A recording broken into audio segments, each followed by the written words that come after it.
Finzerbe d'Egisheim, contes et légendes d'Alsace.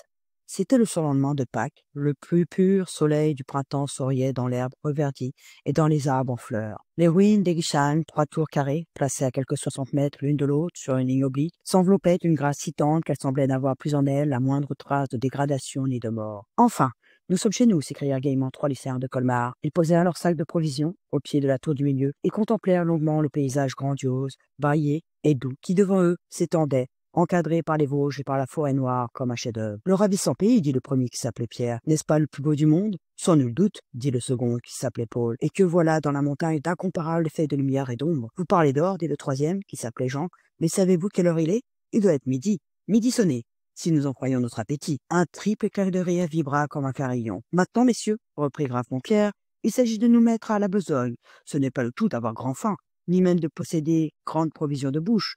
Il faut confectionner le repas, c'est au dire des experts une délicate besogne. Au fond, à tous les trois, cette besogne apparaissait comme un divertissement et un régal de plus. Depuis longtemps, ils s'en faisaient une fête. Les 3 sacs montrèrent leur trésor secret.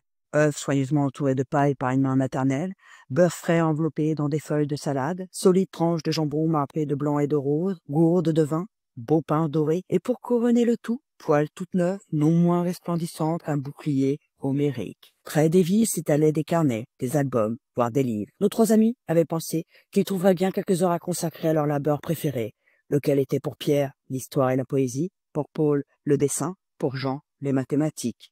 Disposant d'une journée, ils avaient pris de quoi travailler pendant 1 an, mais telle est l'optique de leur âge. Une journée, alors semble toute une vie, et même un peu davantage. Déjà, entre 2 grosses pierres, un feu de bois mort commençait à pétiller. Nous mangerons premièrement, annonça Paul, une omelette aux fines herbes. Se disant, il cassait les œufs dans un ample bol avec une remarquable dextérité. Laisse-moi les battre, cria Jean. Je me sens doué pour battre les œufs à la perfection.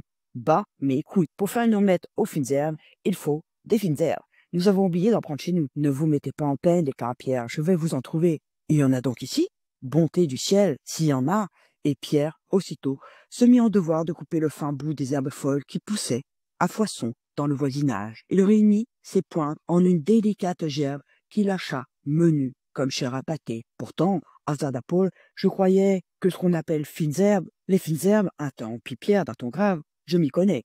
Comme tu te connais à casser les œufs et Jean à les battre. Puis, jetant dans le bol le subtil hachis d'émeraude, il ajouta, va de nouveau. C'est l'opération par excellence pour réussir l'omelette. Ce fut Paul qui prit la queue de la poêle. La bonne cuisson exige une précision toute mathématique. Quand l'omelette parut à point, nos 3 amis l'attaquèrent à fond. La même question triomphale leur venait aux lèvres. Eh bien, modestement, Paul affirmait qu'elle aurait pu être plus cuite et Jean que les œufs auraient pu être mieux battus. Mais pour les fines herbes, il n'y eut qu'une voix. Elles étaient plus que fines, idéales. Personne n'avait jamais rien goûté de plus exquis. On ne vivrait que de ceci. À ces derniers mots, répétés gaiement par les 3 voix juvéniles, une exclamation joyeuse, avec un soupir de délivrance, répondit « Merci ».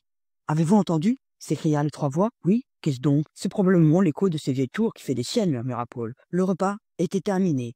Étendus, la tête à l'ombre, les pieds au soleil, les yeux pleins de l'universelle beauté, nos amis se remémorèrent ce qui leur rappelait ces tours. Puis, tout de suite, commença une de ces conversations où les âmes des jeunes Français échangent tant de généreuses idées et de rêves sublimes.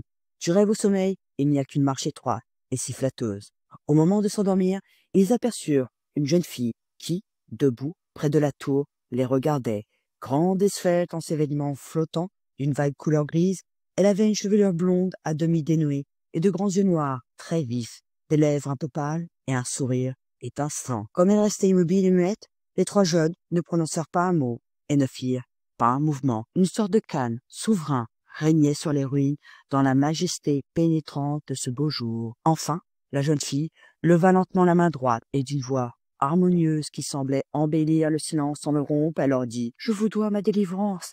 Merci, oui, vous m'avez délivré tout à l'heure, involontairement sans doute, mais de si bonne grâce. Je n'ai pas besoin de vous dire, écoutez-moi, je lis dans vos regards autant de sympathie que de surprise, même de la reconnaissance, car on est toujours reconnaissant envers ceux qu'on a obligés. Je suis Lagina, fille de Hugues, comte de Nordgau. Je naquis ici il y a des siècles et des siècles. Mon père, seigneur, superbe et parfois terrible sous ses armes, n'avait pour moi que des caresses. De ma mère, morte très jeune, je n'ai connu que la tendresse, vraiment divine. Dans nos 3 châteaux, que ma pensée voit toujours plein de faste et de vie, on faisait si bien que je trouvais toujours sous mes pas du bonheur. Mes moindres désirs étaient immédiatement prévenus. Peut-être, depuis la mort de ma mère, mon père éprouva-t-il quelques inquiétudes au sujet de ma santé. De là, cette sollicitude de tous les instants, laquelle, peu à peu, me donnait de l'habit, une idée étrangement fausse. Dans la meilleure intention du monde, tous me gâtaient de la pire façon. Hélas, l'enfant gâté, malgré la bonté naturelle de son cœur, peut vite devenir d'humeur violente et cruelle. Voici le crime que je commis. Un beau jour de printemps, tout pareil à celui-ci, c'était même, comme aujourd'hui, le seul lendemain de Pâques, il me prit fantaisie de me promener seul dans la campagne. La clé était restée sur une porte dérobée. Déjà, j'étais hors des murailles, marchant au hasard, sous les arbres, en fleurs. Arrivé près d'un bouquet d'arbres, je cueillis quelques-uns des rameaux roses et blancs qui m'enchantaient. Tout à coup, une très vieille femme, assise au bord d'un fossé, se dressa devant moi et me cria « Vous n'avez pas droit de saccager nos pommiers !» Je restai un moment interdite. Était-ce à moi que l'on parlait sur ce ton? Je regardais les rameaux cueillis, et innocemment, c'était un simple bouquet. Sans répondre, j'allais continuer ma promenade, quand la vieille femme aux cheveux gris, au visage maigre et sombre, au sinistre haillon, me barra la route en frémissant. « Vous êtes la fille de là-haut ?» « Oui, je suis la fille de là-haut. Mon père s'appelle le comte Hugues de Norgo. Laissez-moi passer. »« Vous ne passerez pas avant d'entendre ce que j'ai sur le cœur. » Les mains de la vieille femme s'étendaient vers moi, décharnées et menaçantes. Je haussai les épaules et la laissai parler tant qu'elle voulut. Elle raconta la grande misère qui accablait les pauvres gens du pays, que l'année précédente avait été une cause de souffrance sans nombre, que celle-ci ne s'annonçait pas mieux, que les impôts étaient cependant de plus en plus lourds, que les hommes de guerre n'avaient pitié de personne, et que si les puissants de ce monde n'y prenaient garde, la justice du Tout-Puissant finirait par éclater. Dans l'interminable discours qu'elle me tint, certains mots revenaient avec une opiniâtreté irritante.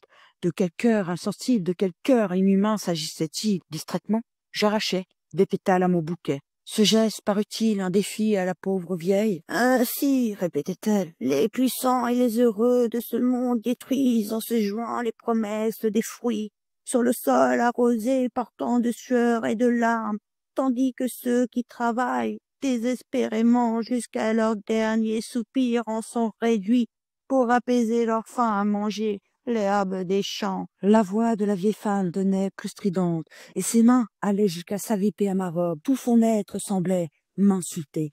Au comble de l'impatience, je tournai les yeux vers la campagne printanière, et remarquant combien l'herbe nouvelle était jolie et appétissante, je m'écriai en riant « L'herbe des champs, ma bonne mère, ce doit être délicieux. On ne vivrait que de cela. » À ces mots, la pauvre vieille devint terriblement pâle. Ses yeux lancèrent des flammes. « Ah, cette fois, c'est le ciel même que tu provoques. Voilà le blasphème des blasphèmes.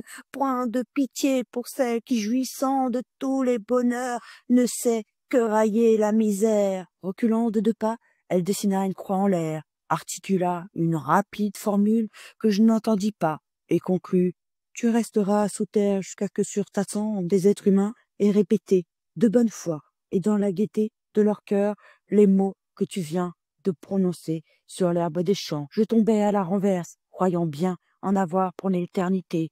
Depuis lors, comprenant ma faute, prise de repentir, je l'ai expiée. Grâce au ciel et à vous qui sans doute avez été l'instrument du ciel, mon expiation est finie. Merci encore, et qu'il me soit permis de faire un vœu pour vous. En signe de reconnaissance, puisse ce que vous demandez à l'avenir dans l'honnête secret de vos âmes se réaliser pleinement. Adieu. De nouveau, les mains de la jeune fille se levèrent, et son pâle sourire étincela. Beaucoup d'années se sont écoulées depuis que les 3 amis avaient savouré les fines herbes. Chaque fois qu'ils se retrouvent ensemble, moins gais que jadis, mais non moins vaillants ni moins fidèles, ils se demandent si le sommeil ne les avait pas surpris au pied de la vieille tour, et si leur vision n'était pas un simple rêve collectif. Celui des 3, à qui souriait le moins cette explication, c'est le mathématicien Jean. Jamais je n'admettrai qu'un rêve que l'on a fait à 3 puisse être un rêve. Ce serait admettre que la réalité n'est qu'un rêve unanime. D'ailleurs, ajoute Paul, nous avons tout intérêt à ce que notre apparition soit aussi réelle que prophétique. Ne nous a-t-elle pas promis la gloire? Elle l'a promis, affirme Pierre. Et en nous voyant travailler depuis notre enfance avec tant de modestie et d'obstination, qui oserait prétendre que nous avons mangé notre gloire en herbe? Merci de m'avoir écouté et on se retrouve bientôt pour de nouvelles aventures.